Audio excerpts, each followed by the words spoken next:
আনন্দমেলা সুবর্ণ জয়ন্তী বর্ষ উপলক্ষে একটা স্পেশাল সংখ্যা, যে সংখ্যাটা আজকের এই ভিডিওতে আপনাদের সামনে আমি নিয়ে এলাম। এবং এই সংখ্যাটিতে বিগত 50 বছরের অনেক বিশিষ্ট লেখকদের গল্প এবারে আপনারা পেয়ে যাচ্ছেন। যার মধ্যে আমার পছন্দের একটা গল্প হচ্ছে তারিণী খুড়ো এবং ডুমনিগড়ের মানুষ খেকো, যেটা 1982 সালে সত্যজিৎ রায়ের লেখা আনন্দমেলা পত্রিকায় প্রকাশিত হয়েছিল। সেটা পুনরায় এবারের সংখ্যাটিতে প্রকাশ করা হয়েছে। তো এই গল্পটা আমার খুবই পছন্দের। তো এই গল্পটা নিয়ে একটু আলোচনা করা যাক। তারিণী খুড়ো সম্বন্ধে আপনারা নিশ্চয়ই জানেন। তারিণী খুড়ো সত্যজিৎ রায়ের সৃষ্টি করা এক অমর চরিত্র।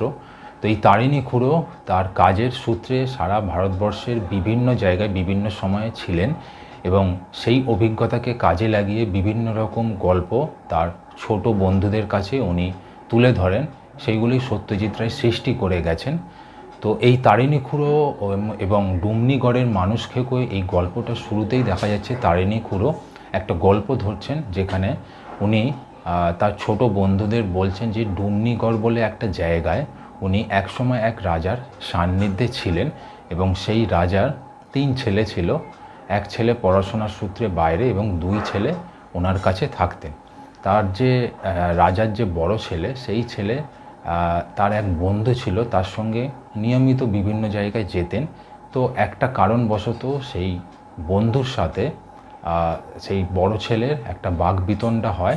রাজার বড় ছেলের বন্ধু তাকে বলে যে হত্যা করবে, এবং সেই রাতেই রাজার বড় ছেলে এক দিঘির পাশ থেকে বাড়ি ফেরার সময় গুলি করে হত্যা হন। এবং ওই দিঘির ধারেই তারিণী খুড়ো একটা বিশেষ বিষয় নিয়ে উনি পর্যবেক্ষণ করছিলেন। তাহলে এই রাজার বড় ছেলেকে দিঘির পাশ থেকে কে খুন করলো এবং তারিণী খুড়ো কি তাকে দেখতে পেয়েছিলেন? এই নিয়েই গল্পটা সুন্দরভাবে এগিয়েছে এবং শেষটা আপনাদের বিস্ময় করে দেবে এমন একটা ঘটনা দিয়ে শেষটা হচ্ছে। এবারের আনন্দমেলা সংখ্যাটিতে আপনারা এই গল্পটা সুন্দরভাবে পড়ে ফেলতে পারবেন।